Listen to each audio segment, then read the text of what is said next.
High, আমি সাথী। তুমি? আমি টনি। কি করো তুমি? কি করব?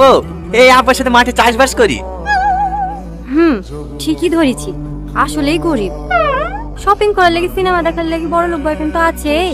এটাকেও হাত পাশ রেখে দিই, ফোনে রিচার্জটা তো করে নেওয়া হবে। হ্যাঁ, আমাকে তুই ফোনে রিচার্জ করে নিবা? লল। কই না তো, কে বললো তোমাকে? এই আবার শুরু করে দিয়েছি। না রে, ও এক্ষুনি মনে মনে বললো ওর বড় লোক বয়ফ্রেন্ড আছে, আমাকে হাত পাশ রাখবে। এই খাসি আবার মনের কথা শুনতে পায় নাকি? হ্যাঁ শুনতে পাই। না আর হবে না, সারা তুই সারা জীবন সিঙ্গেলই থাক। এরকম মেয়ের সাথে প্রেম করতে গিয়ে সিঙ্গেল থাকাই ভালো। তো গার্লফ্রেন্ড তো চারটি বয়ফ্রেন্ড আছে।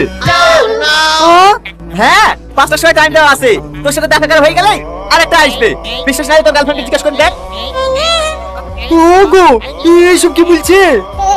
আরে না গো, কার কথা শুনছো তুমি? তুমি আমার একমাত্র জান, তোমাকে ছেড়ে আমি অন্য কারো কথা ভাবতে পারি? তুমি বলো।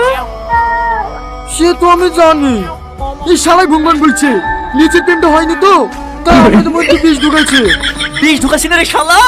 5টা অব্দি বসলে তো সতীনকে দেখতে পাবি। আমাদেরকে আবার যেতে হবে। দেখছি পালানোর লাগে আঁকাবাকি করছে। 5টা বেজে গেলে ধরা পড়ে যাবে যে। এই তুই চুপ কর তো। জান, তুমি এখানে 5টা পর্যন্ত বসে থেকে দাও তো। তোমার কোনো বয়ফ্রেন্ড নাই? তার মানে তুমি তোমার বন্ধুর কথা শুনি সত্যি সত্যি আমাকে বিশ্বাস করছো না, আর তুমি তোমার বন্ধুর কথা শুনি আমাকে সন্দেহ করছো? ছি ছি ছি, আমি আর এখানে আর কথা দেখবো না। এই সাথে চ। এই ধরা পড়ে যাবে বলে নাটক করছে। পালালে ধর। ও শোনা, ওর কথা শুনে তুমি কেন রাগ করছো? ওই ছেলের সাথে আমার জীবনে কথা বলবো না। তুমি 2 মিনিট বসো। ঠিক আছে বললো। আমি শুধু তোমাকে এইটুকুই বলতে চাচ্ছিলাম, তুমি 5টা অব্দি বসি এই শালার মুখে জুতোটা মারো। আচ্ছা, আমাদের ভালোবাসা কি এতটাই ঠুনকো? যাত্রার কথায় ভালোবাসা প্রমাণ দিতে হবে? এই বিশ্বাসটুকু আমার প্রতি নাই।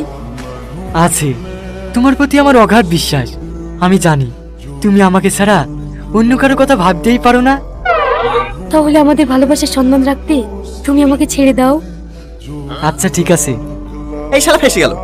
এই তুই চুপ। ভালোভাবে যাও, পৌঁছে ফোন করবা। তোমার সাথে আমার অনেক কথা আছে। আচ্ছা ঠিক আছে, তুমিও ভালোভাবে যাবা। সারপ্রাইজ! এটা কে? তোমার ভাই নাকি? না, তুমি এত তাড়াতাড়ি চলে আসলে যে? তোমার তো 5টার সময় আসার কথা ছিল। অফিসটা আজকে একটু আগে ছুটি হয়ে গেছে, তার জন্য তো সারপ্রাইজ দিলাম। লল, তোমাকে আমি সারপ্রাইজ ভাই। ওইটা আর ভাই না, ওইটা তোমার সতীন।